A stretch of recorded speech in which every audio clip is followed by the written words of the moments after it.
po sa bawat isa. Tayo na po tayo sa araw na ito. Sige po, pwede mo palakpakan muna natin ang Panginoon. Come on. Tapo natin ating sarili. Tayo po'y magpupuri sa Panginoon sa araw na ito. Come on. Mas malakas sa palakpak. Bigay po natin sa Panginoon. Hallelujah. Come on, we clap our hands. Hallelujah, Panginoon. And every breath, Panginoon. Praise you, Panginoon, sa hapong ito, Diyos.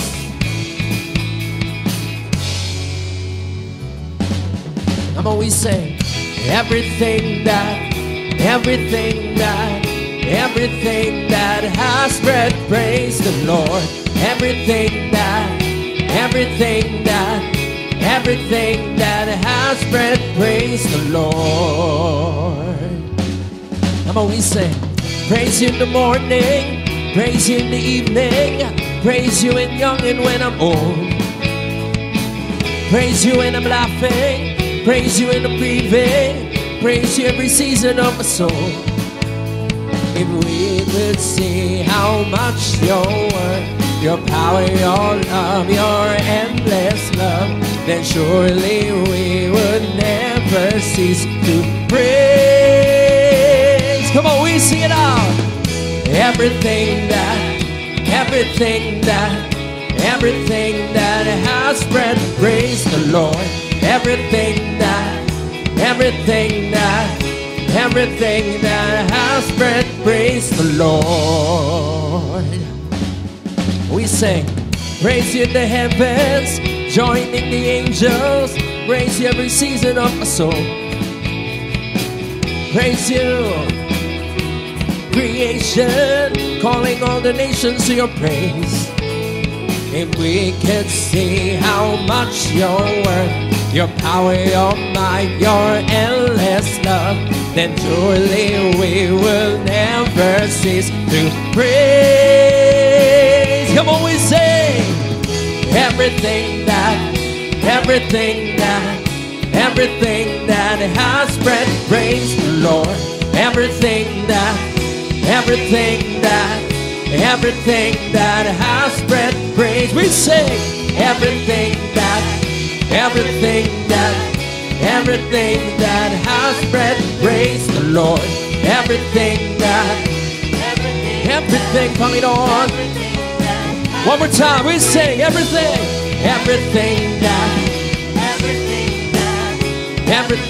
that, oh God, everything that has breath, praise the Lord. Hallelujah. Come on, we clap our hands. Yes, Lord, we rejoice in you, God. And every creation, oh God, sing to your name. Hallelujah. Come on, we sing it out, church. Everything that, come on. Everything that has breath, praise the Lord. Everything that has breath, praise the Lord. Everything that, come on. Everything that has breath, praise the Lord. Everything that. Come on, we sing it out. I will worship you, God. I will worship you in every breath. I will worship you in every breath. I will worship you in every breath. I will worship you in every breath. Come on, clap our hands to the Lord.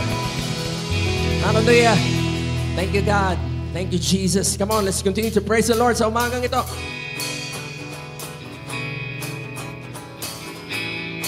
Hallelujah. Come on, give him praise. Hey!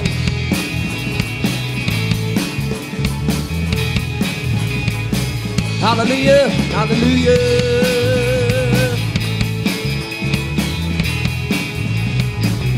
Come on, we sing. I know he rescued my soul. His blood has covered my sin. I believe. I believe. My shame is taken away. My pain is healed in His name. I believe. Come on, we sing it out. I believe. I'll raise a banner. I'll raise a banner. Oh, oh, my Lord has conquered the grave. My Redeemer lives. My Redeemer lives. My Redeemer lives.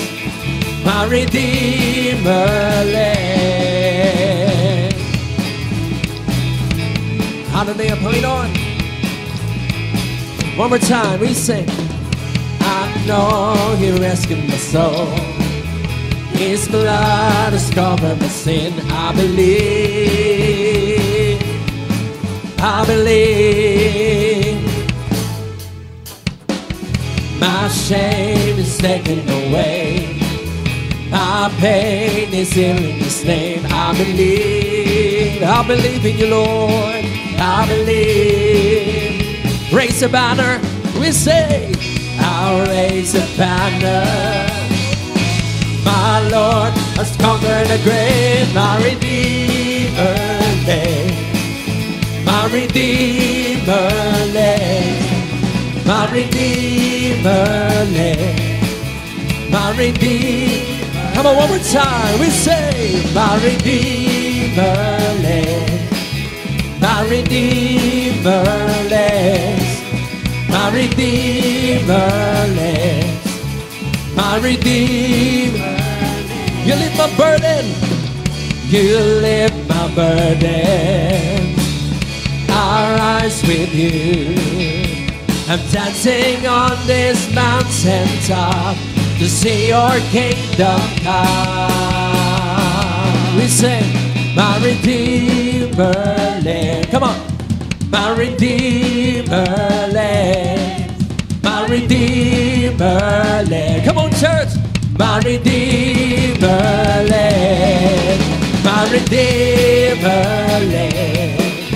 My Redeemer lives. My Redeemer. Come on, you say, my Redeemer. Oh, my Redeemer. My Redeemer lives. He lives.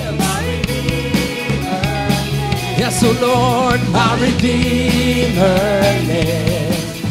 My Redeemer lives.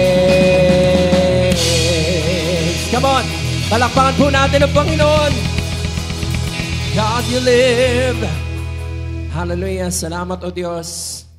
Hallelujah. Sige po, pwede ba natin palakpakan pa ang Panginoon? Huwag po tayong mapagod na purihin ng Diyos. Sige po, sa hapong ito, sambahin natin ang Kanyang pangalan. Hallelujah. Taas po natin ating kamay sa Panginoon. Pikit po natin ang ating mga mata. Sige po, purihin natin, sambahin natin ang Kanyang ngalan. Hallelujah. Thank you, Lord. Hallelujah. We worship You, God. We honor You. We lift You up, Panginoon. Hallelujah. Maputi ka, Panginoon. Hallelujah, Jesus. We worship Your name. Nothing but Your name alone, oh God. Hallelujah. Sige po. Let's open our hearts, our minds. Worship the Lord. Hallelujah.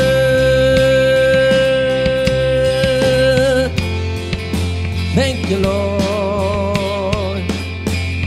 Oh God, oh God.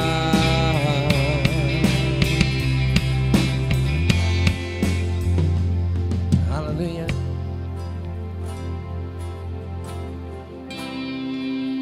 Thank You, Jesus. Thank You, Lord.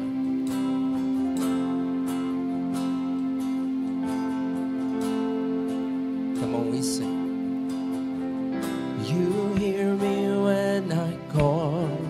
You are my morning song. Though darkness fills the night, it cannot hide the light. Whom shall I fear? You crush the enemy underneath my feet.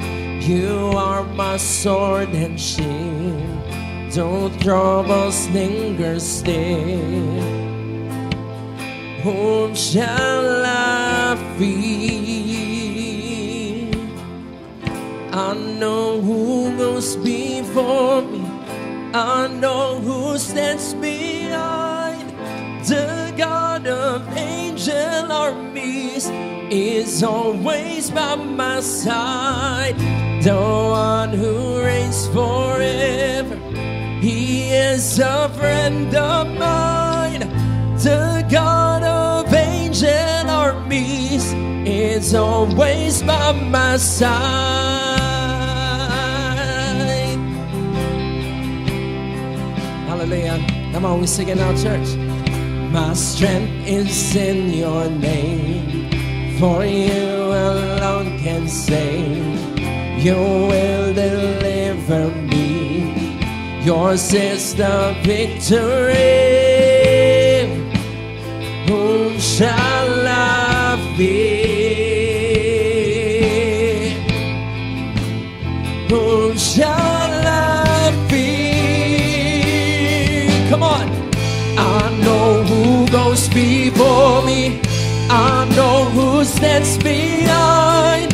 The God of angel armies is always, yes, oh Lord, the one who reigns forever. He's a friend of mine. The God of angel armies. Come on, one more time. I know who goes before me. I know who stands behind. The God of angel armies is always by my side. Reigns forever. You're the God of angel army is always by my side. And nothing formed against me shall stand. You hold the whole world in your hand. Holding on, hold on. I'm holding on. Your promises. You are faithful. You are faithful. Nothing and nothing formed against me shall stand. You hold the whole world in your hand. I'm holding on. I'm holding on to your promises. Yes, God, you are faithful. You are faithful. You are faithful, Panginoon. We say, I know who goes before me. I know who stands behind. The God of angel armies is always by my side. The one who reigns for. Come on, people of God.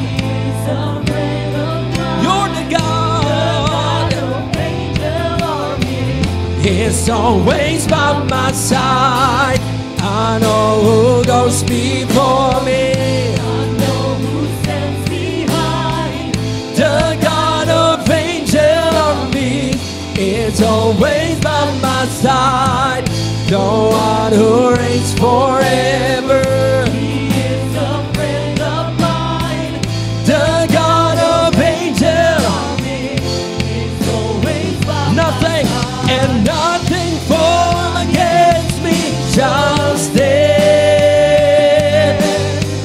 You hold the whole world in your hand. Holding on, hanging on.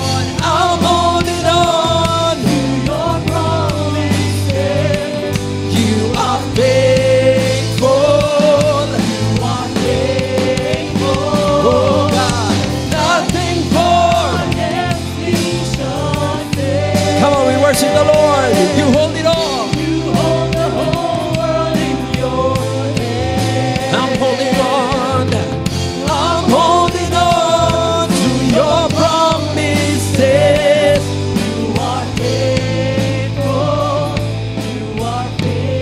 Come on, with all our hearts.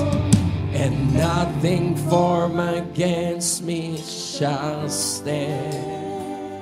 You hold it on. You hold the whole world in your hands. Yes, God. I'm holding on to your promises. You are faithful. You are faithful. One more time. Nothing and nothing formed against me shall stand. Hallelujah. You hold the whole world in your hand. Holding on. I'm holding on to your promises. You are faithful. You are faithful. We sing, I know. I know who goes before me. Come on. I know who sends behind. You're the God of angel armies. He's always by my side. The one who reigns forever. He is a friend of mine. You're the God of angel armies. He's always by my side. Hallelujah. Sige, palakpakan po natin ang Panginoon. Thank you, Jesus. Yes, Lord. We will hold on to your promise, to your name, Panginoon. To your power, Panginoon, and to your love, O God. Salamat, Panginoon, sa hapong ito. Sige, Lord, patuloy ka pong mangusap sa aming mga buhay, O Diyos. Hindi lang sa iyong awitan, kundi sa iyong mga salita, Panginoon. Lord, open our hearts as we listen to your words this afternoon, Panginoon. Lord, we pray for our pastor, Panginoon. Use him, Panginoon, to deliver your message, Panginoon, sa amin, O Diyos. At Lord, sige God, ihamong buksan namin ang aming mga isipan, Panginoon, ang aming mga mata, Panginoon, aming mga tenga, O Diyos, para sa iyong mga salita, Panginoon. Lord, sa iyo ang kapurihan. Sige, pwede palakpakan muna natin po si Lord bago tayo matapos. Lord, salamat, O Diyos. God, we love you. We honor you. In Jesus' name we pray, and everyone say, Amen and Amen. Sige po, palakpakan natin si Lord. Magandang hapon. Good afternoon po sa bawat isa. Pwede ko ba marinig ang mga amen man lang? Ay, sige, palakpakan muna natin si Lord. Thank you. Salamat sa pagsama sa amin. At thank you for the opportunity to worship you today. So, thank you rin sa pagparito. Pwedeng ang daming dahilan bakit karating, but pinaglaban nyo yung inyong pagsamba sa Diyos. Palakpakan mo sa sarili nyo dyan. Hallelujah. Kayo po ay online din. Kayo pong mga nandyan sa inyong mga television or sa inyong mga cellphone. At kasama po kayo dito sa aming pong kwentuhan sa hapon pong ito. Straight na ako sa salita ng Diyos. Gusto ko na ibigay yung title ko, sige, bago ko ibigay yung title, itong mga nakalipas na mga linggo ay napabanggit na natin yung ating pong anniversary. So, we are going to celebrate our 10th year anniversary po. Excited na po ang manami dyan. But, na-notice ko lang, habang nandyan tayo sa paghahanda, parang ang dami ding mga dinadaan ng mga sitwasyon.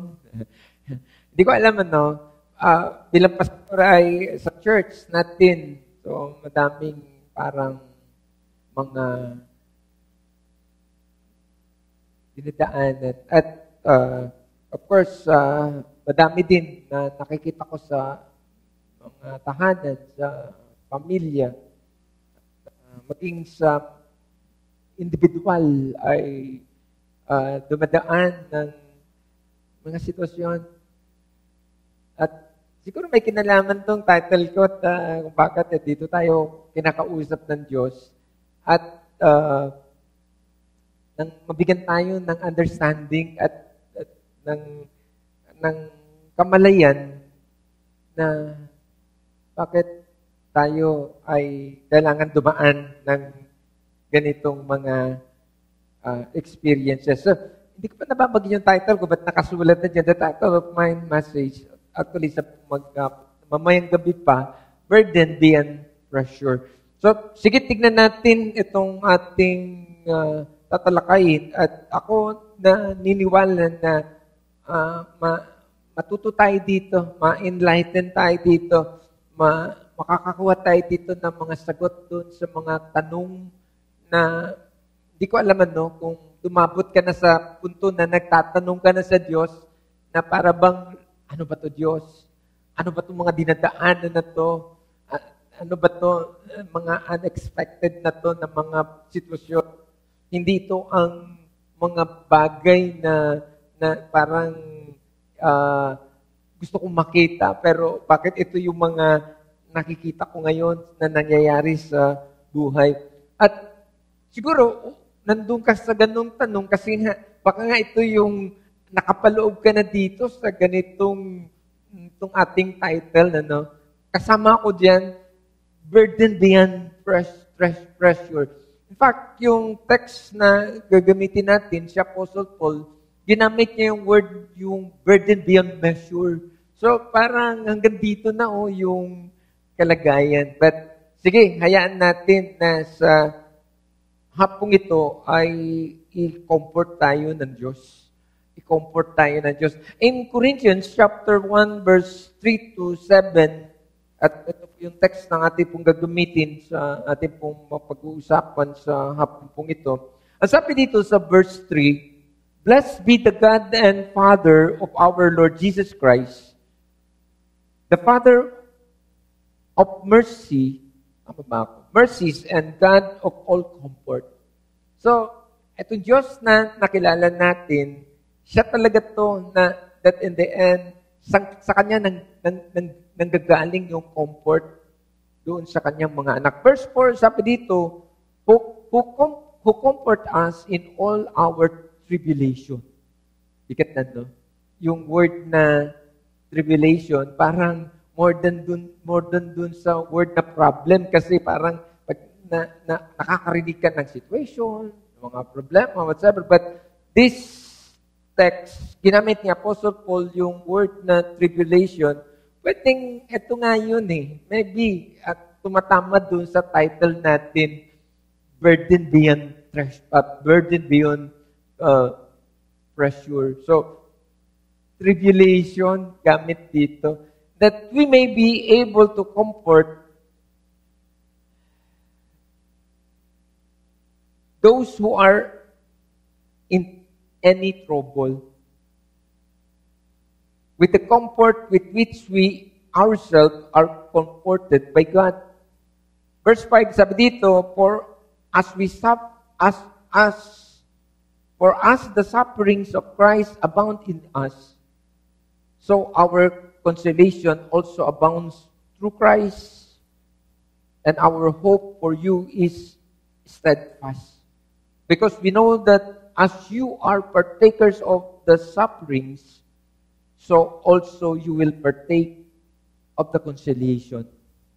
Verse 8, sabi dito, for we do not want you to be ignorant. Ganda, si Apostle Paul, sobra yung kanyang salitaan. Na sinasabi niya dito, dapat maintindihan natin kung ano yung mga dinadaanan natin so that in the end ay huwag tayong maging ignorante na although nandiyan ka na sa ganong kalagayan mo, but that in the end, meron kang understanding dyan na dapat naintindihan mo yan kung bakit nandiyan ka sa kalagayan mo na yan.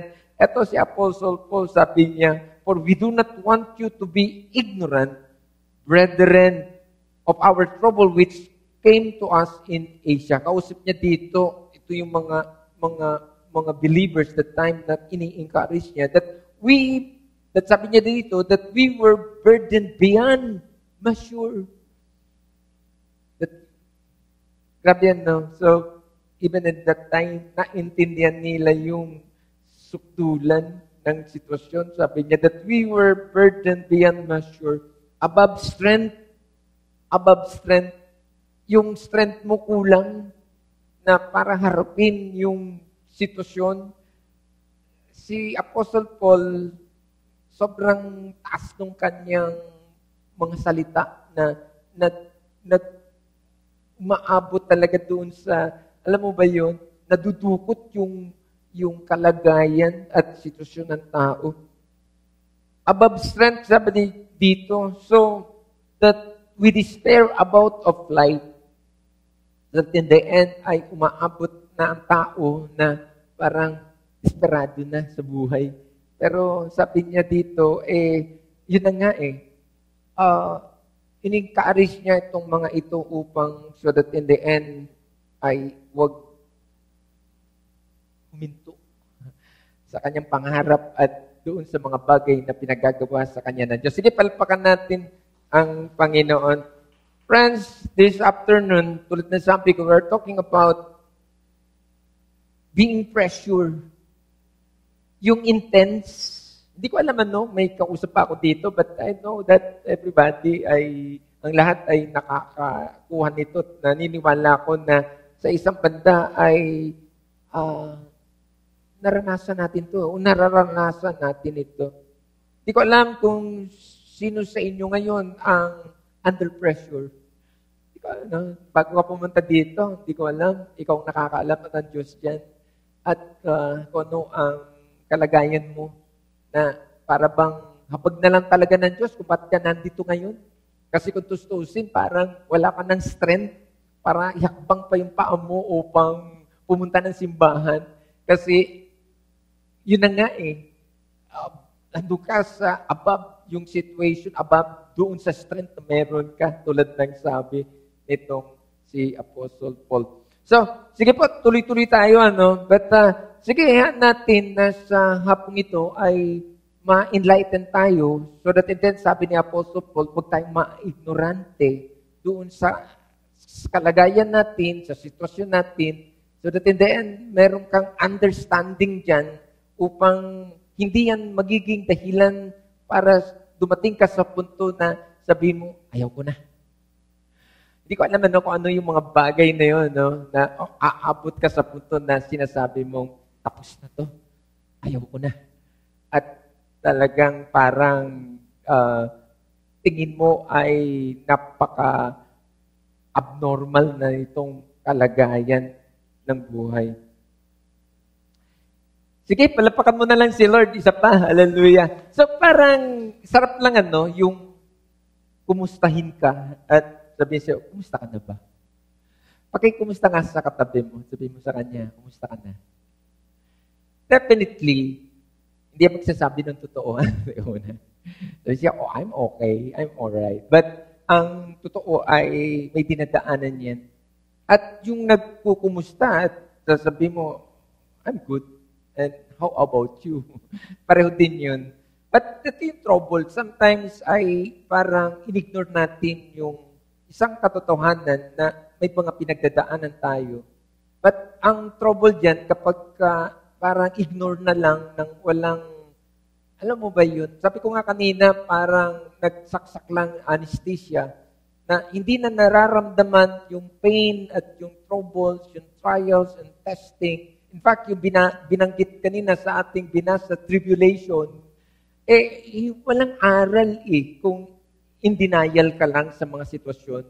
But wala namang problema at hindi naman masama ang umamin na sasabi mo, nasa sitwasyon ako ngayon. I have my problem. May mabigat akong dinadaanan. So, wala namang problema ang magsabi ng totoo. But ang totoo ay halos hindi ito na nababanggit at hindi ko alam ano ba yung trouble dito? Kawalan ba ang sabihin na that you are under pressure? Hindi naman siguro. But nagiging ugali na ito ng madami. Hindi ko alam But sige, tuloy pa tayo. Dahil marami sa atin, hindi ko alam, but yung ayaw natin ng burden. Pagdating sa burden ay parang negative. Ayaw natin pag-usapan. Ayaw natin.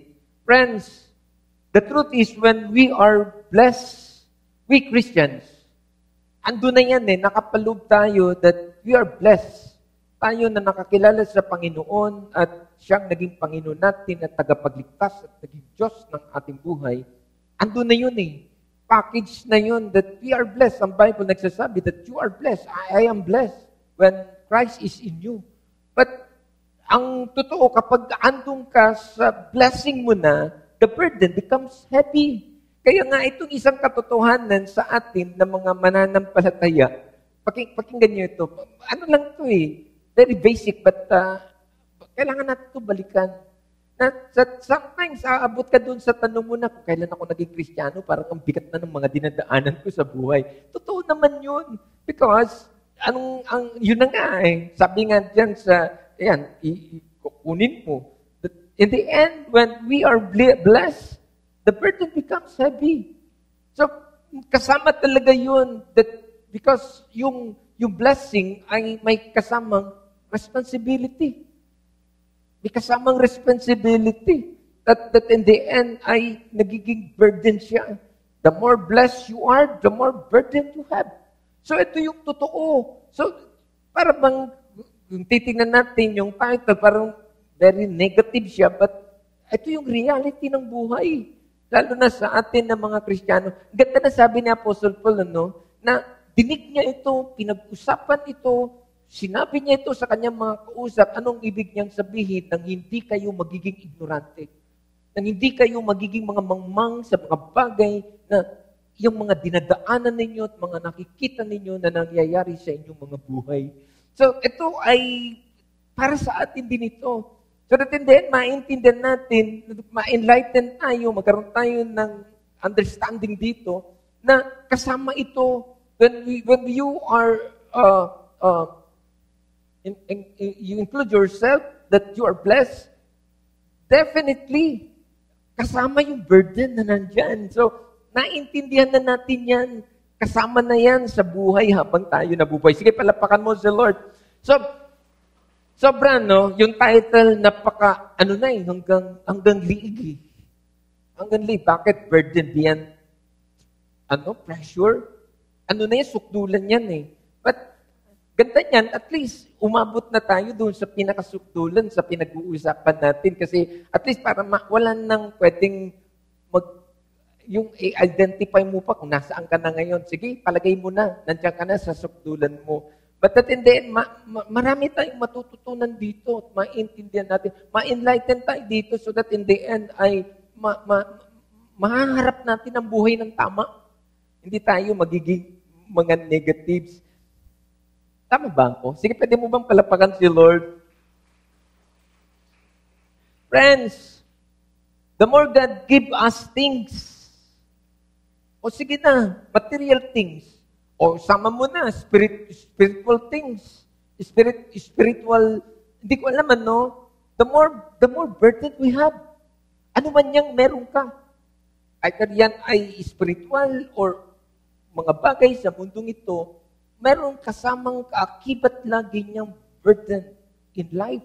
So, at least naintindihan natin to. Malimit, hindi naman. May mga sermon ako, nakukot-kutot, nasasabi ko na ang Bible talaga ay nagsasabi that to him who much is given, much is required. Alam mo ba yung naiintindihan mo ng tao ay andun ka naman, andun tayo, nag-aasam tayo nagdi-desire tayo ng maraming mga bagay-bagay. Kaya nga, may mga sermon ako na sinasabi ko, mag-ingat tayo sa kakahingi sa Diyos. Dahil hindi mo naintindihan, may kaakibat na burden dyan. May kaakibat na responsibilidad dyan. May requirements dyan pagkatapos. So, ito yung problema. Dahil nadinig ka ng Diyos at sinang-ayunan ka ng Diyos sa maraming bagay na ginugusto mo na ibigay sa iyo, but hindi natin naintindihan at hindi nagre-reklamo tayo kasi bumabalik sa atin yung burden. At mapupunta ka doon sa title that in the end, burden beyond measure. Di kaya doon sa kakayanan. But ito ang isang katotohanan. That ganda, To whom much is given, much is required. Kaya nga kung minsan, pag tinignan natin yung mga tao, sasabihin mo, blessed talaga itong taong ito. Oo. Tama ka, pero hindi mo alam kung anong binabayaran yan. Hindi mo alam kung anong burden na dala-dala niyan. Na makita mo na nandun siya sa blessing niya. Sige, palpakan mo si Lord. Kaya siguro, kaya nga na tayo na mga Kristiyano ay dapat meron tayong understanding. Mag-ingat tayo ng kakahingi sa Diyos. Mag-ingat tayo ng parabang ang bilis natin lang humingi at hindi mo naintindihan yan, hinihingi mo na yan. May kaakibat na responsibility yan. May burden dyan. May requirements dyan. Pagkatapos. So, yun yung hindi natin naiintindihan. But sometimes si Lord, naiintindihan niya yan that in the end, pag tinignan ka, sasabihin sa'yo, anak, teka muna, wait lang. Hindi mo pa kaya to. Yung hinihingi mo, kaya kong ibigay sa'yo, but nakita ng Diyos, hindi mo to makayanan. Hindi mo makayanan yung burden at yung responsibility dito at yung requirements. Hindi mo maibibigay. So, mapapahama ka dito. That's why may mga prayer ang tao na gusto man ng Diyos ibigay, hindi niya maibibigay. Then, nakita ng Diyos kung ano ang pagkatapos. Kaya may mga tao na nandun sila sa ganong sitwasyon, madaming mga negative na nangyari sa kanilang mga buhay. Maraming mga bagay na parang yung dati ay mga nawala sa kanila. At in fact, yung totoo ay magagalaw yung relationship nila sa Diyos. That's why in Diyos, kita niya yan. Sige, palpakan mo si Lord. Hallelujah. Kita, na tingin ko ito yung isa sa mahalagang mensahe na hindi lang maintindihan natin that yung madaling humingi sa Diyos. So siguro dito, magkakaroon tayo ng pagsaalang-alang na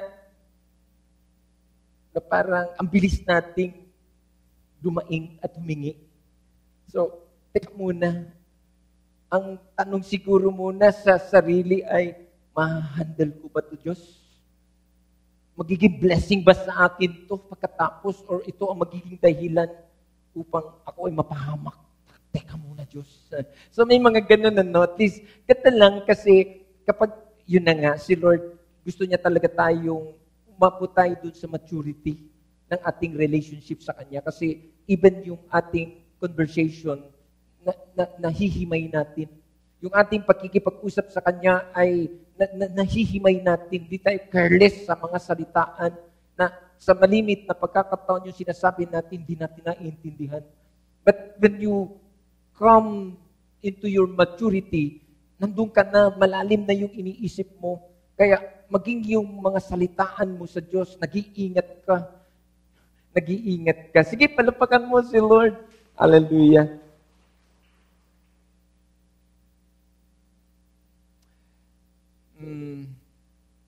Wala tayong idea kung gaano kamahal yung alabaster.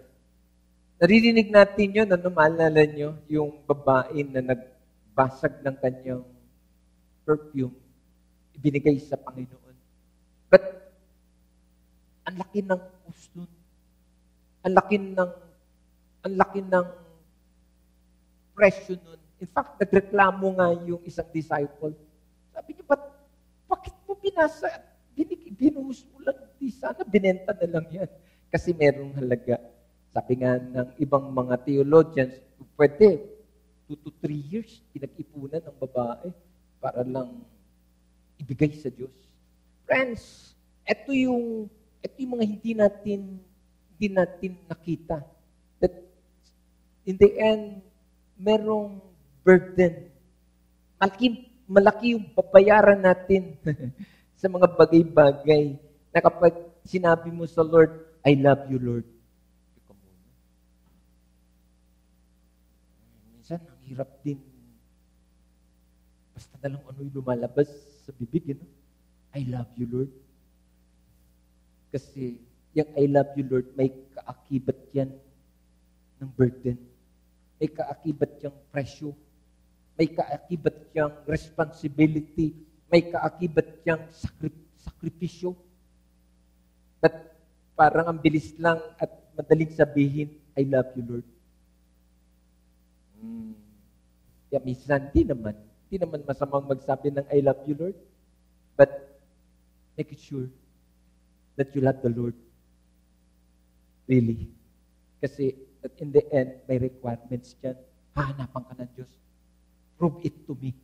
Ititest ka ng Diyos ngayon dyan at hahanapin yung laman ng I love you mo. At yung action mo ang magpapatutuo niyan kung may sense at may laman yung I love you mo na yan. Aabot ka dyan sa title. Aabot ka dun sa situation na aabot ka hanggang dito. At that in the end, sige, subukan mo. At sabihin sa kanya, yung I love you ulit. Ooh. Trouble, ano? Sige, palapakan mo si Lord. Hindi ko alam saan pupunta pa itong ating pinag-uusapan. But don't worry, hindi to. Si Lord ay nagbibigay sa atin ng understanding. At gusto-gusto ni Lord lumago tayo sa Kanya. Yung pagiging Kristiyano natin ay gusto ni Lord ay lumago, mag-prosper. Ano ba pwede yung paglago, yung mag-mature. At umabot ka sa punto na yung ramdam mo na umabot ka dun sa level na kapag si Lord ang kausap mo ay usapang hindi bata, kundi usapang may sense. Hindi ko alam ano. But, sige na, punta na tayo dyan. Kasi nakakalungkot kasi madaming mga nakakilala sa Diyos that walang pagbabago ang lengguwahe at even yung kanilang, ano ba pwede? Yung burden. Yung ayaw ng burden. Ayaw ng parang nagagalaw siya. Ayaw niyang nakukuhanan siya. Ayaw niyang nababawasan siya. Oh, trouble. So, sige po, hindi ko alam ano, but I think si Lord, marami pang gusto sabihin sa atin sa hapong ito. Sige, palapakan mo na lang si Lord. Ginamit ko yung alabaster. Tama naman. Alam natin, yung laman doon ay perfume. Mabango. Sure yun, for sure. But we don't know the price. We don't know the price. We know the smell of it, but we don't have any idea of the cost of the alabaster jar. So, di ko alam paano mo ako napakinggan, no? Paano mo nadinig ito. But, sige, bitawan ko muna yan. At, anyway, di ko alam. Ang ilan sa atin, di ko alam. Nandito ka o di ko alam.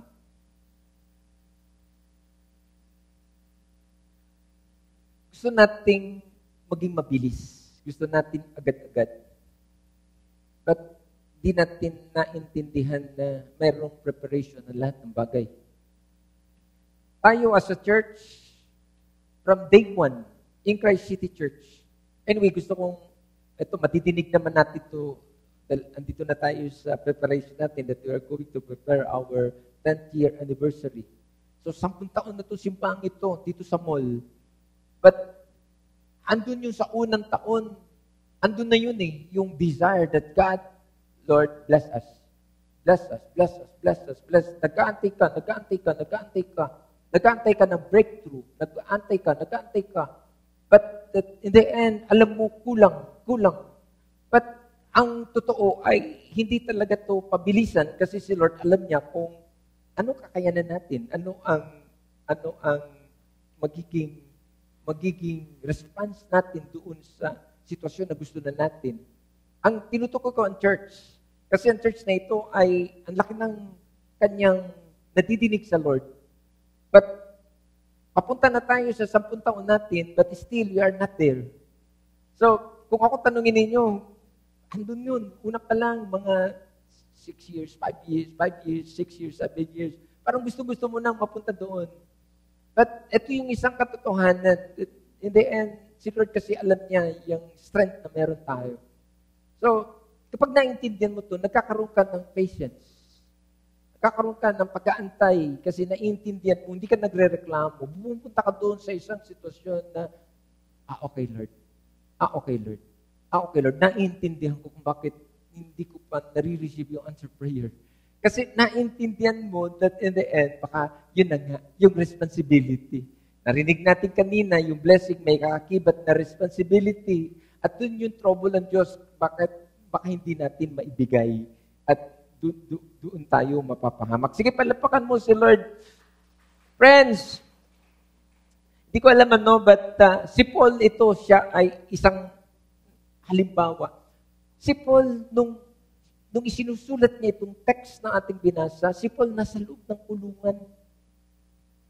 Baka nga hanggang dito na din yung kalagayan niya, pero sobra yung hindi siya nagbabago ng kanyang tunog. Sobra ka, hindi ka lang nakakulong, hindi ka lang nakarehas, kasi ang description sa kanya sa loob ng kulungan, nakaposas pa. Nakaposas ang kamay, nakakadena ang paa,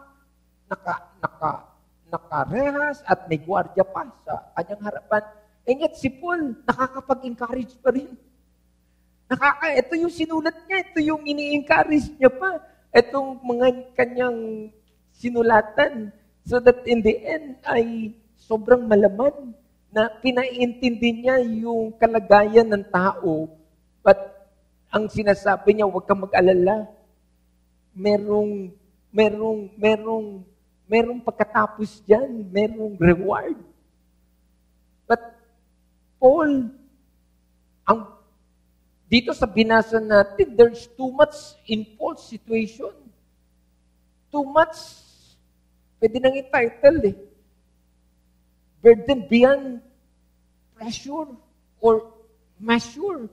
Andun siya sa situation niya that in the end, sobra yung kanyang, ikaw ang makulong, na nakaposas pa, nakakadena pa. Pwede mo nang sabihin, huwag mo na ako asahan, Diyos. Huwag mo na akong asahan na gamitin mo pa ako. Huwag mo na akong asahan na mag-encourage pa ako dyan sa mga tao na gusto mong makakilala sa'yo. Pwede niya sabihin yun, but si Paul hindi nagbago ng tunog. Paul said, di ba, I am burdened beyond measure. Doon sa binasa natin. Friends, sa mga pangit na sitwasyon,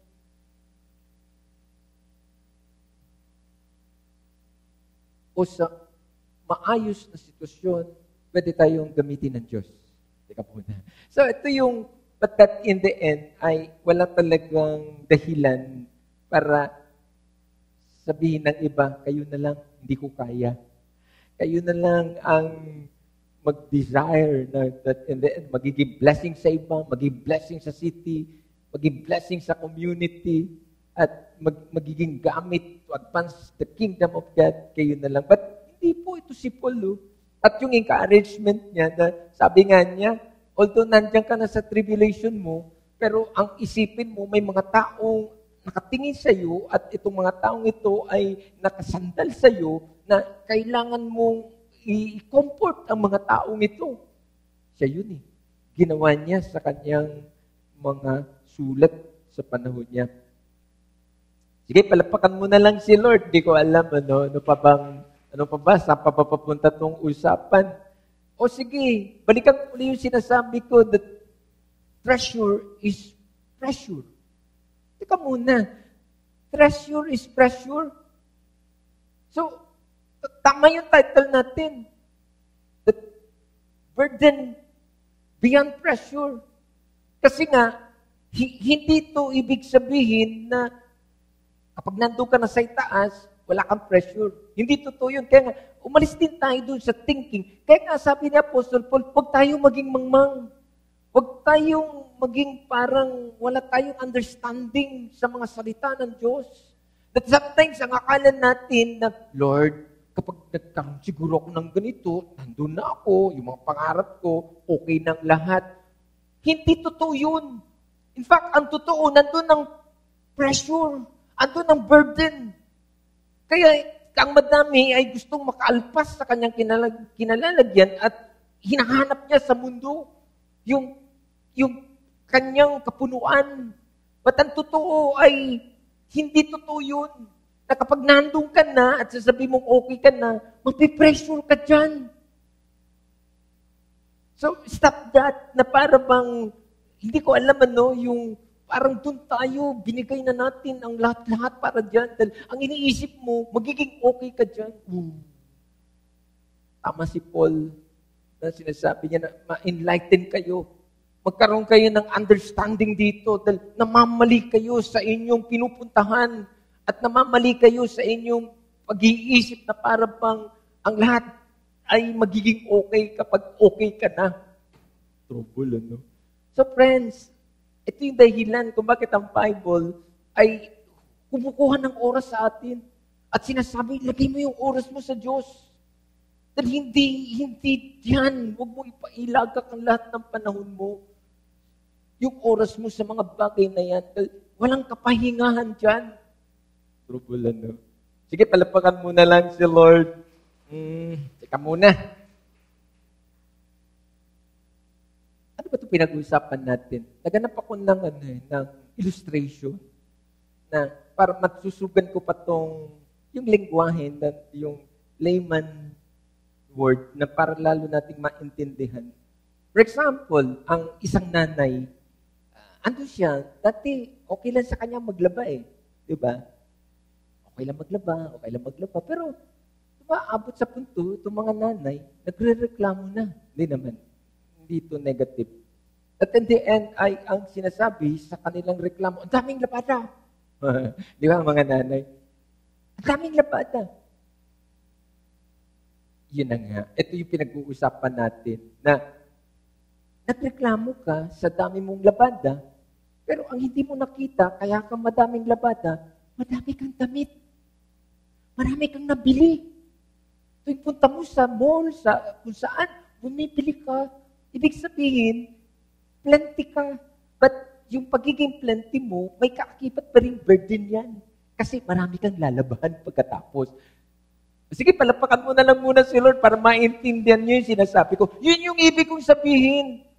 At in the end, hindi talaga tayo makaka-escape doon sa yung hayahay ang buhay, kung si Pastor Micah pa. Yung parang wala doon, hindi totoo yun. Mapataas, nasa baba ka, may pressure. At pwede kang gumamit ng pagre-reklamo. But when you have the understanding, ito katulad sinasabi ni Paul, na huwag tayong maging mangmang na sa mga bagay na ito, maiiba tunog mo.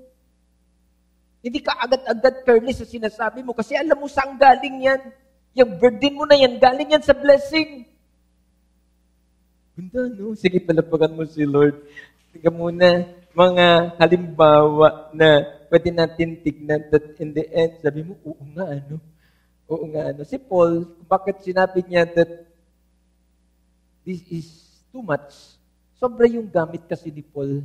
Si Paul naging gamit sa mga mananampalataya at that time. Sobra yung gamit ni Paul. Kaya sobra din bigat yung kanyang burden. At titignan mo si Paul, sasabihin mo, oh, galing ni Paul. Tama naman, galing ni Paul. Pero hindi mo alam kung ano naman ang binabayaran ni Paul sa kanyang kagalingan. Nasa kulungan habang nagsusulat at ini-encourage ang mga mananampalataya. May binabayaran siya sa kanyang pagiging Paul. O sinong gusto maging Paul dito? Ito yung katotohanan. Nag-uusap tayo dito ng merong wisdom ng Diyos para so that in the end, ang gusto ng Diyos sa atin ng mga mananampalataya, kanyang mga anak, ay malalim ang ating pinaghuhugutan ng ating pag-iisip so that in the end ay meron tayong understanding sa mga bagay na nangyayari sa buhay. So that in the end ay hindi ka agad-agad nag-quit. Hindi ka agad-agad nag-aayaw. Hindi ka agad-agad nag-threaten. Kasi nga, meron kang understanding that okay lang to. Okay lang to mamaya. Pagkatapos, sa conclusion ko, may verse akong gagamitin at magsusuksok dito sa sinasabi ko. Pagkatapos, sige, palapakan mo si Lord.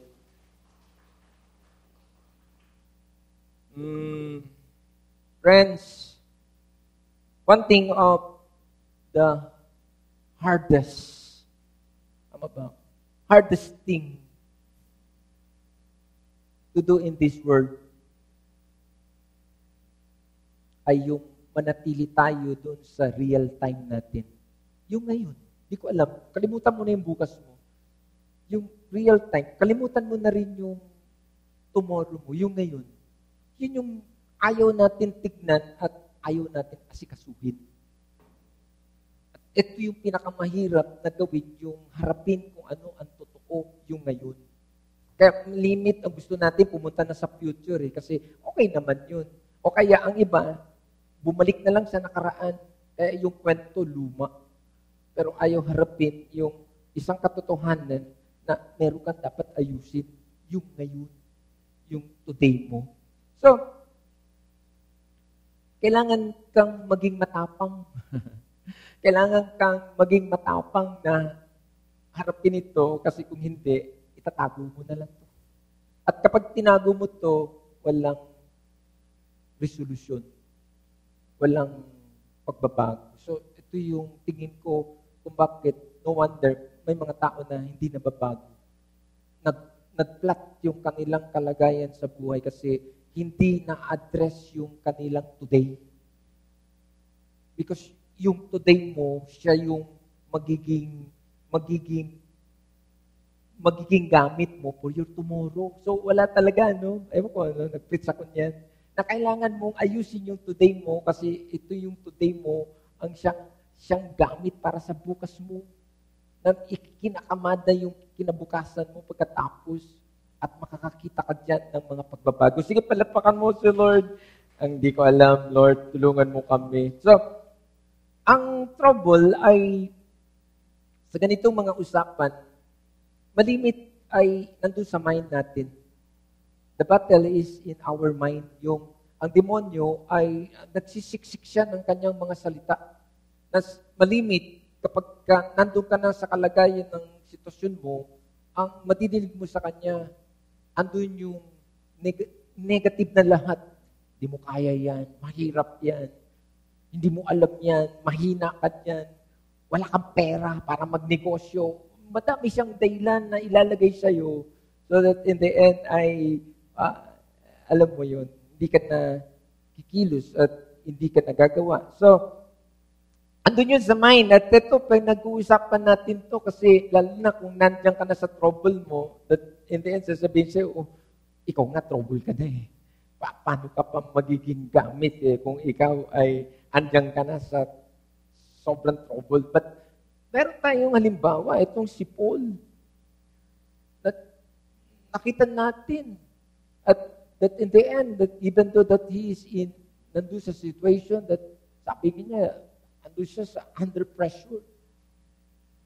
Friends, ito yung isang problema na kapag nandun ka sa under pressure mo at pagkatapos walang usapan ng ganito. Teka muna. Tingin ko ito yung, ikaw talaga to, ako talaga to, na kailangan kang buksan sa ganitong usapan kasi nakatago na to eh. Nakatago na to eh. O pwedeng ikaw na lang nakakaalam nito eh. Hindi mo na to nasasabi sa iba because pressure comes when there is no release. Kaya makikita mo, patindi ng patindi. Patindi ng patindi. Alala ko, yung may pressure cooker sa bahay. Even pressure cooker, meron siyang sistema na kailangan siyang mag-release.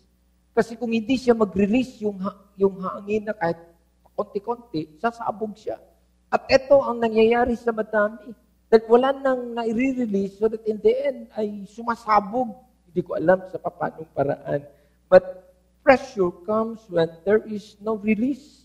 Katama lang talaga ito pag-usapan. That in the end ay ma-enlighten tayo dito at ma-release tayo. Sige, palapakan mo si Lord. Hallelujah. Naalala ko si Jesus nung nandun siya sa Gethsemane. Hindi, dumating siya sa punto na parang gusto niya na mag-give up. Nakita niya ang cross, talagang matindi dadaanan niya. But that in the end, kinausap niya ang kanyang ama. So that in the end, sinabi niya yung sitwasyon.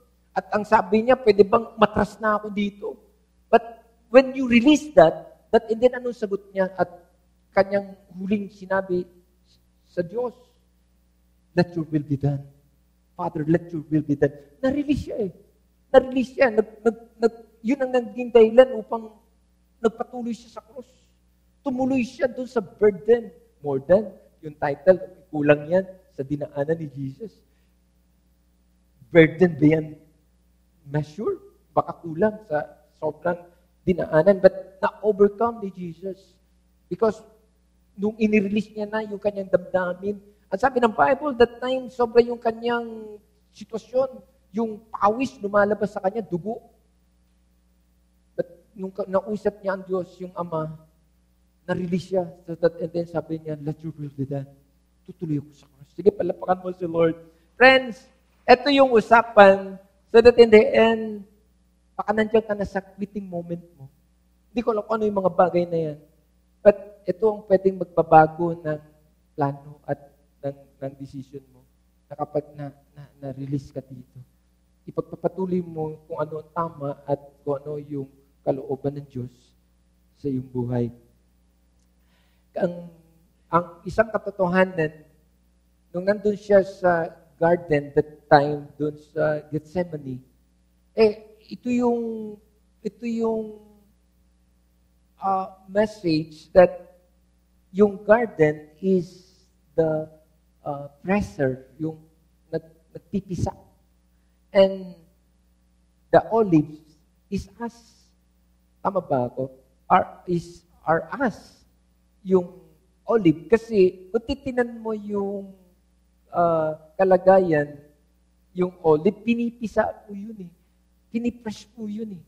At ito, inilintulad tayo dito eh, that we are the like olive or yung ubas, na that in the end, naintindihan mo na nagkakaroon ka ng understanding na habang pinipress ka at handong ka sa burden beyond measure mo, pakiramdam mo, pinipisa ka, but alam mo yung understanding na nandoon beyond pagkatapos na yung olive ay that in the end, pag pinisa, nagpo-produce ng oil.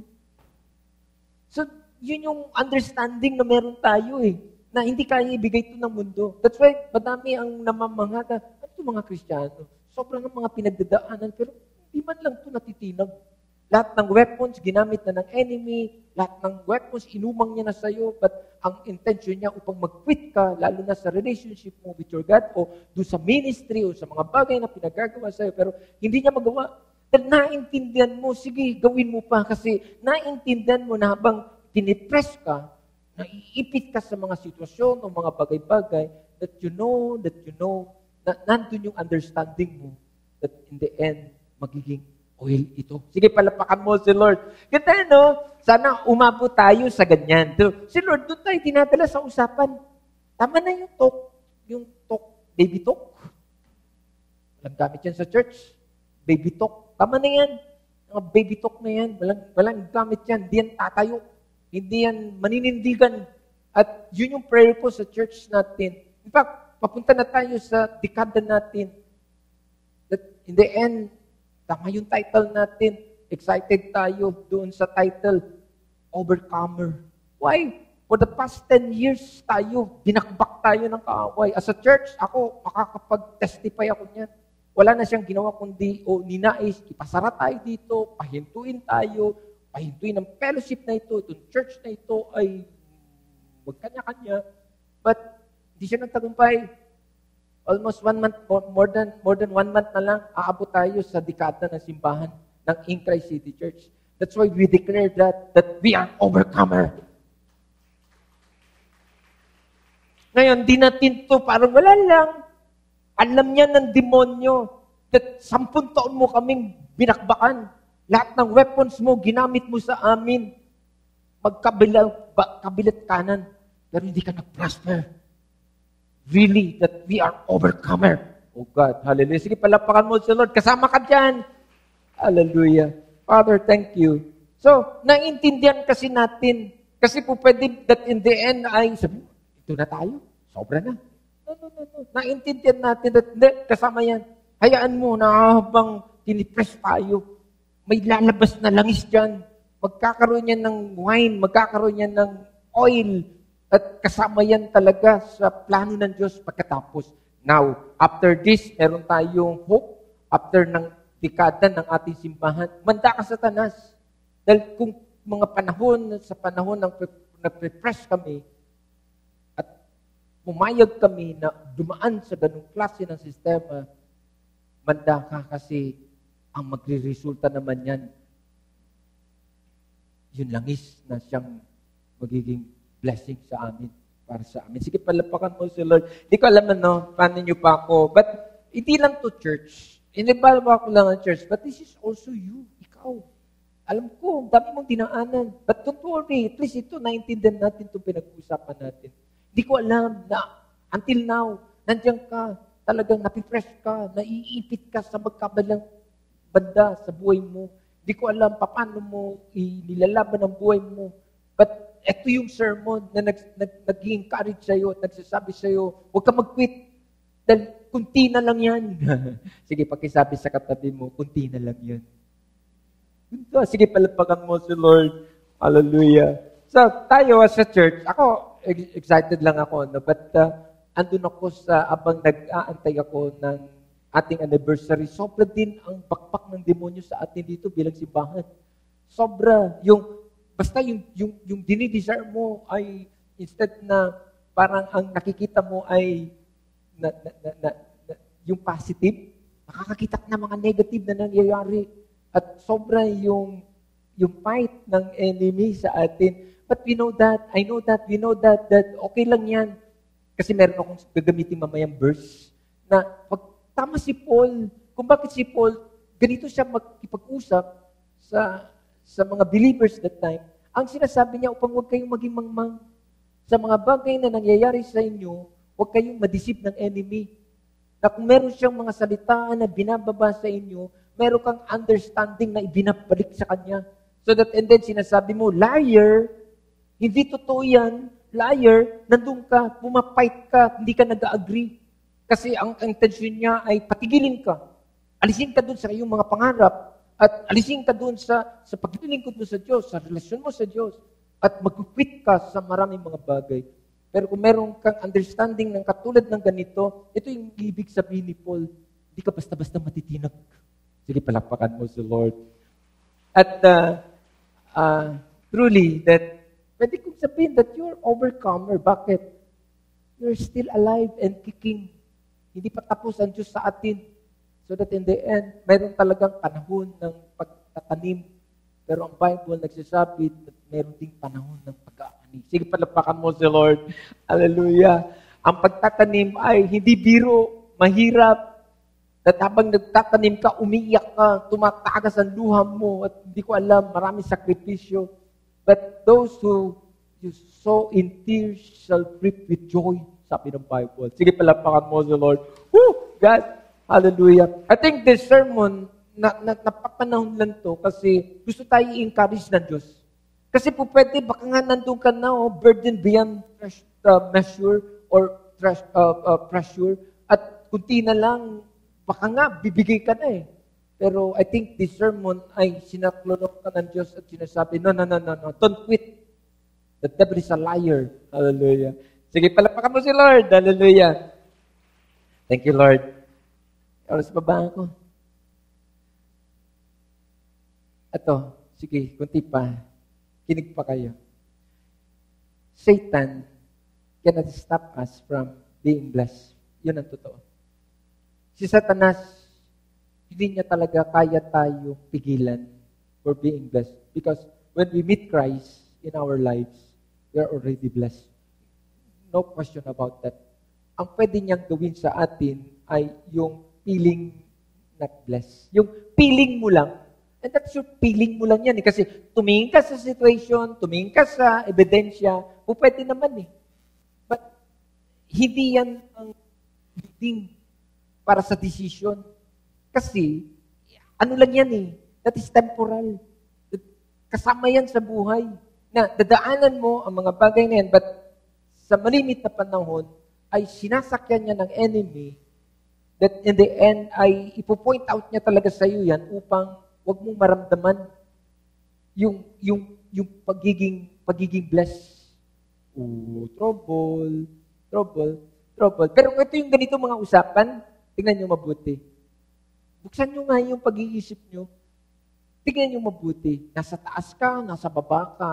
Kapag naintindihan mo itong pinag-uusapan na to, definitely, yung pagiging blessed ay mananatili yan na blessed ka sa buhay mo. At even in in your mind.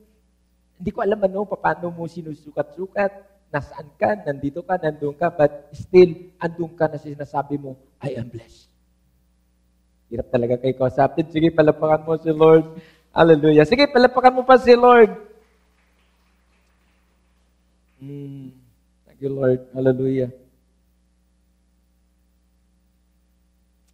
Sige, tuloy na ako. Medyo maaga tayo magtatapos. I think sobra yung word na nadinig natin more than dun sa tunog ni Satanas. Alam mo ba yun? Kung na-contain mo to, nakuha mo to, think ko, nabaliwalang lahat yung kasinungalingan ng demonyo sa buhay natin. Dahil hindi naman talaga pwedeng tapatan ni Satanas ang salita ng Diyos. Pero kung gustong basahin, in John 16, verse 21, huwag mo muna ilagay anak. Ito ay naging verse namin last Friday sa Powerhouse. Ito ay naging leading namin sa prayer namin sa inyo. Kasi paulit-ulit naman na sinasabi namin sa inyo kung bakit namin ito sinasabi upang maintindihan ninyo na merong nananalangin sa inyo, merong nag-i-intercede sa inyo, merong namamagitan sa inyo, hindi ko alam kung ano mga ginagawa ninyo sa mga oras na yon, sa buong isang linggo ng nakaraan. But kaya ko sinasabi upang at least, yun na nga baka nanilang kayo ng kaaway na parang akala ninyo nag-iisa lang kayo. Meron kayong simbahan na sumasama sa fight ninyo. At sa bawat prayer namin dito, lalo na sa Powerhouse, every Friday yan na ginagawa, hindi pwedeng hindi kayo kasama. Kasama kayo sa panalangin namin na ingatan kayo ng Diyos, protektahan kayo ng Diyos, pagpalain kayo ng Diyos, ano man yun.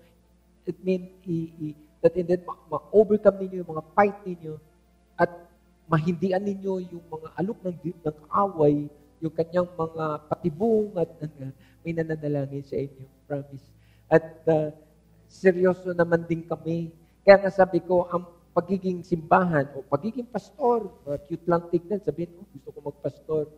Hindi. Ang laki ng burden at laki ng trabaho. Dahil biro mo, yung prayer na lang sa sarili mo, parang wala ka ng oras at idudugtong mo pa yung prayer mo sa buong congregation. So, tama talaga yung title that in the end, yung hanggang dito, yung pasanin. Dahil makakarinig ka, may sakit dito, may problema dito, may ganito dito, may hindi ko alam, basta, mga kwento ng bawat isa sa inyo na may nadapa, may hindi ko alam.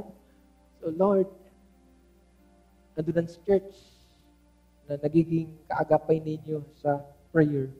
So itong, habang ando kami last Friday, ito yung verse na binigay sa amin ng Diyos. In John chapter 16, verse 21, pakilagay mo ako, anak. Nasabi diyan, ito yung pinag-uusapan natin. Idudugtong ko lang to para lalo natin magkaroon tayo ng understanding na yung mga nangyayari sa buhay natin, that is normal. Na kahit nasabi mong andun ka na sa sukdulan, that is normal. That is normal. In fact, pwede mo siyang tignan na not in negative. Ang Bible nagtuturo dyan na tignan mo yan in a positive way. That in the end ay merong gamit yan. Meron yung, hindi yan parang wala lang o parang trip lang ng Diyos. Nadaanan mo yung mga bagay na yan. May gustong gawin ng Diyos at ma-experience mo kung bakit pinayagan niya ang mga bagay na yan. Tulad nitong John chapter 16 verse 21, na sabi na tulad ng isang babae na magiging nanay na mayroong ipapanganak. Pakinggan niyo sabi diyan, a woman giving birth to a child has pain because her time has come.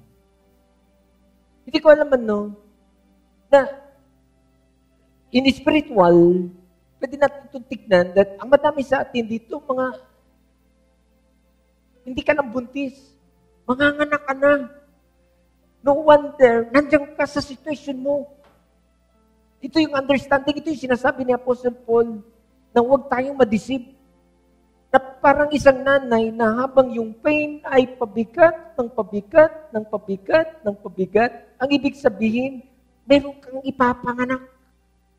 Ito, yan halimbawa, hindi naman to ginamit to metaphor eh. Upang maintindihan ng tao kung ano ang gustong sabihin ng Diyos sa kanya.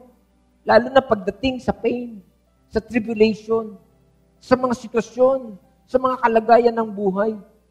Napakaliwanag ng understanding dyan na kapag nakuha mo, pwede mo talagang kausapin si Satanas dyan kapag pumapasok siya dyan sa sitwasyon mo at nilalagyan ka niya ng negative.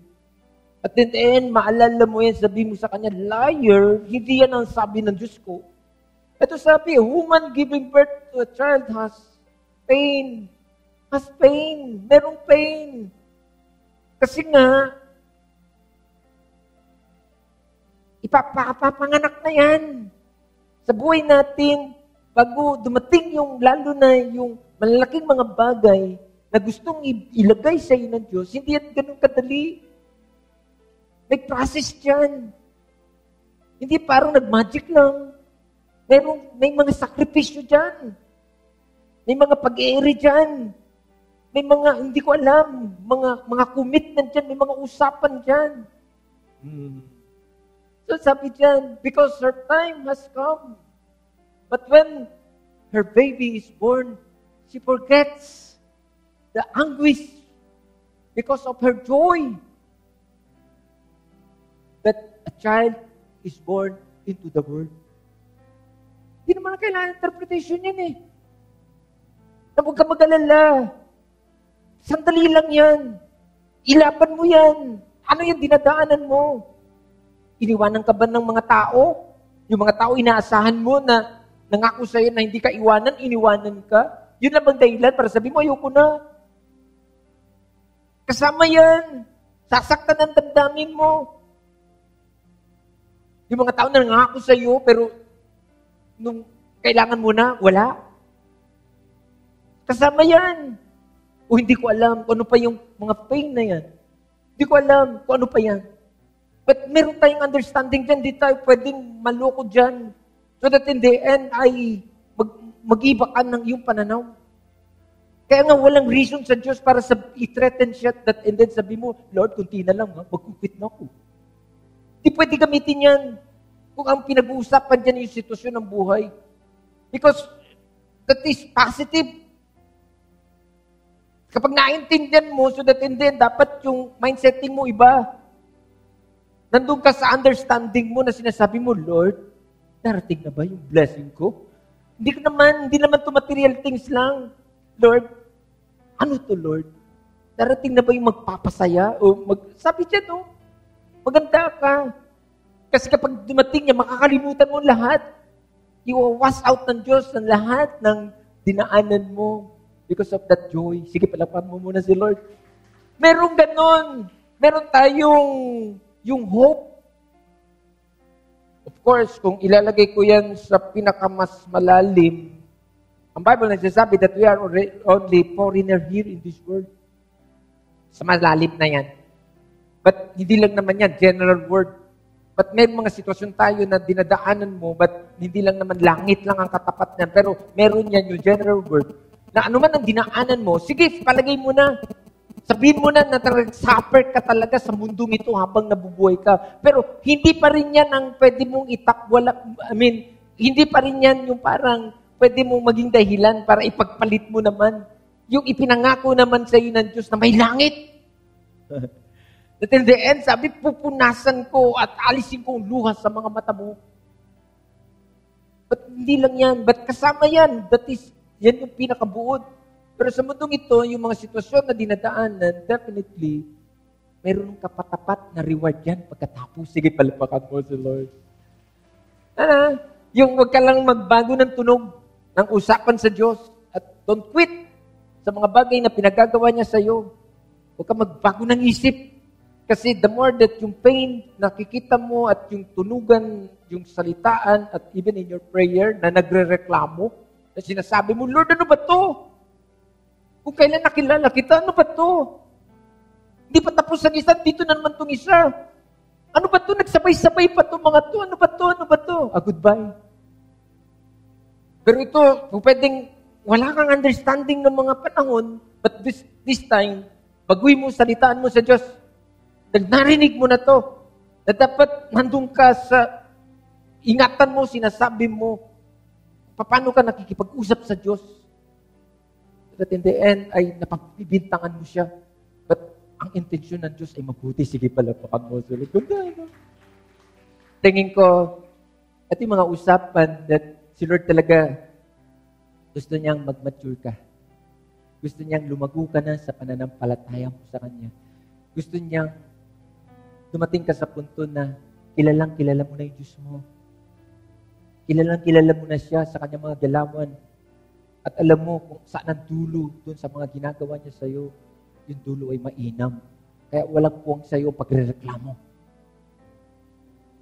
Oh God, hallelujah. Sige, palapakan mo si Lord. Halika na, Pastor Micah, matapos tayo ng maaga. Aga po? Parang dami ko sinabi. Kayo, mga nakikinig sa amin online, this is also for you. Hindi ko alam, lahat naman tayo ay may mga sitwasyon, but I believe that the Lord is already spoken. Na nagsalita na si Lord sa'yo. Hindi ko alam kung nakilala mo na ba si Christ, but gusto kong introduce sa'yo si Christ, si Jesus. Na siya lamang ang pwedeng magbigay nito ng kaunawaan na magpapaintindi sa iyo kung bakit nandiyan ka sa iyong kalagayan na yan. But don't worry. Pansamantala lang yan. Sandali na lang yan. Kung pwedeng gusto kong sabihin sa iyo na kunti na lang yan. Ilaban mo yan. At kung di mo pa nakikilala si Christ, gusto kong hamunin ka na kumalayo ka sa amin dito sa city ng San Jose del Monte, Bulacan. Hindi ko alam kasi napapanood naman kami. Malalayong lugar. Maghanap ka ng simbahan na si Jesus ang ipinakikilala. Na siya ang nagbayad ng kasalanan ng tao. Kasalanan mo at kasalanan ko upang huwag tayong mapunta sa impyerno. At magkaroon tayo ng buhay na walang hanggan. At in this world, yun din yung kayang gawin ni Jesus. So that in the end, siya lamang ang kapunuan. Siya lamang ang sagot ng mga sitwasyon ng buhay ng tao. At siya lamang ang tanging pwedeng magbigay ng kapayapaan at totoong saya na habang ang tao ay nabubuhay sa mundong ito. Sige, pwede mo bang palapakan si Lord? Can we stand up? Pwede ba tayong tumayo? So please, eto, in Christ City Church people, we are excited.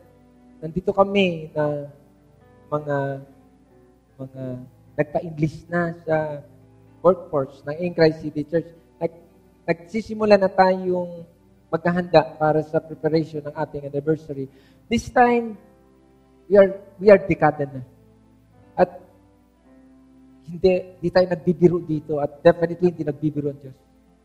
So, andito tayo sa ganitong atmosphere na hinaharap that this time, we will get our harvest.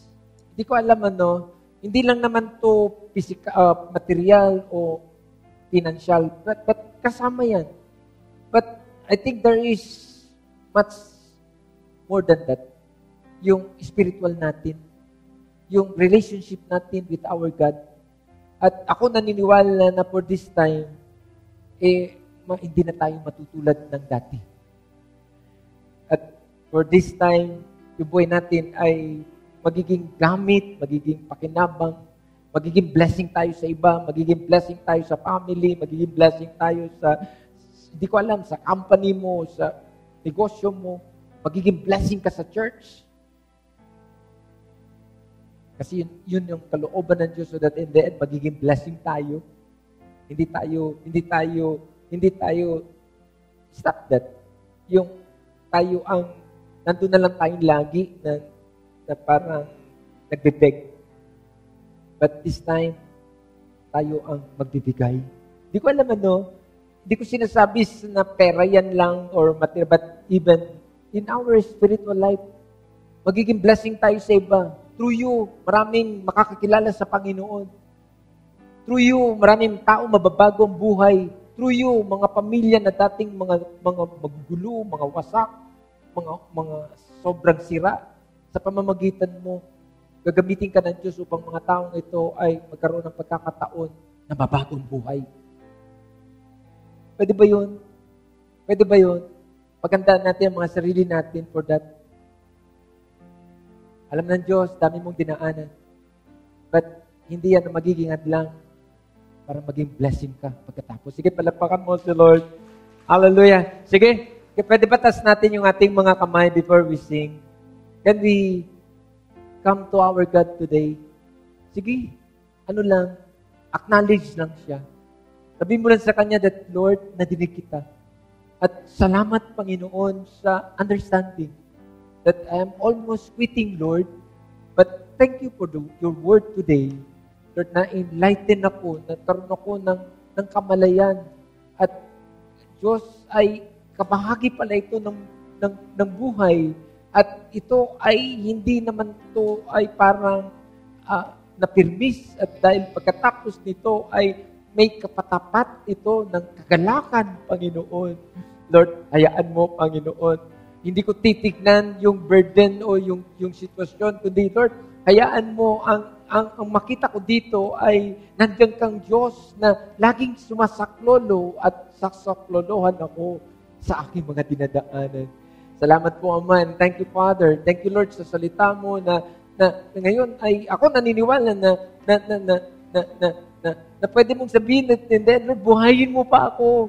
Kasi may dumadating sa punto na para bang gusto mo nang mamatay, na para bang sinasabi, mamatay na lang. But God, thank you. Because of your word today, God, sige, Lord, God, buhayin mo pa ako, Panginoon. At in the end, God, sige, hayaan mo, Lord, na masaksihan ko pa, Panginoon, yung pagiging Diyos mo sa aking buhay. At gamitin mo ako, Panginoon, Lord, gamitin mo ako sa pamilya ko, gamitin mo ako sa community ko. Lord, use me, Lord, even in this city. Use me, Lord, sa simbahang ito, Lord.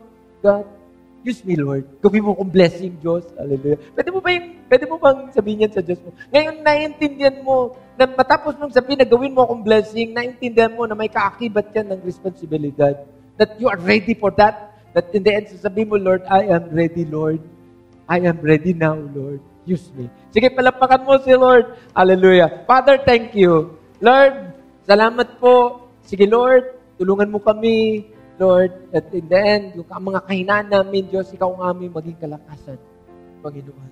Lord, sa panahon ng aming kahinaan, Diyos, hayaan mo that yung strength mo, Panginoon, ang siyang, Lord, tatapat sa mga sitwasyon ng mga laban ng buhay na meron kami. Father, thank you. Hallelujah. Sige, awit tayo sa Lord. Hallelujah. Hallelujah. Sige po, taas natin ating kamay sa Panginoon. Hallelujah. Come on, we sing. I know who goes before me. I know who stands behind. The God of angel armies is always by my side. The one who reigns forever. He is a friend of mine. The God of angel armies is always by my side. I know who goes before me. I know who stands behind. The God of angel armies is always by my side. The one who reigns forever. He is a friend of mine. The God of angel armies is always, we say, and nothing formed against me shall stand. You hold the whole world in your hands. Come on, we say, I'm holding on to your promises. You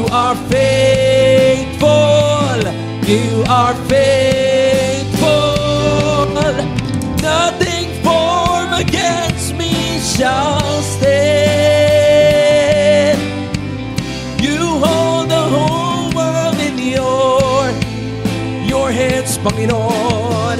I'm holding on to your promises. You are faithful. You are faithful. Yes, Panginoon. Hallelujah. Sige po, pwede bang palakpakan natin ang Panginoon? Yes, Lord. Tapat ka, O Diyos. At hayaan mo, Panginoon, na Lord, nandun yung aming pagtitiwala sa iyong mga salita sa hapong ito. Salamat, O Diyos. Tumuhin mo ito sa aming mga puso. At God, yes, Lord, makita mo ito, O Diyos, na nilalakad namin sa aming mga buhay. Samahan mo kami, Panginoon. Tulungan mo kami, Panginoon. Bigyan mo po kami ng kalakasan, O Diyos, na malampasan namin, Panginoon, mga bagay na ito, O Diyos. Lalo na, Panginoon, tinuturo mo, O Diyos, sa aming mga buhay. Salamat, Panginoon, sa iyo ang kapurihan, sa iyo ang pasasalamat sa lahat ng ito. God, we love you. We honor you. In Jesus' name we pray, and everyone say, Amen and Amen. Sige po, palakpakan natin ang Panginoon.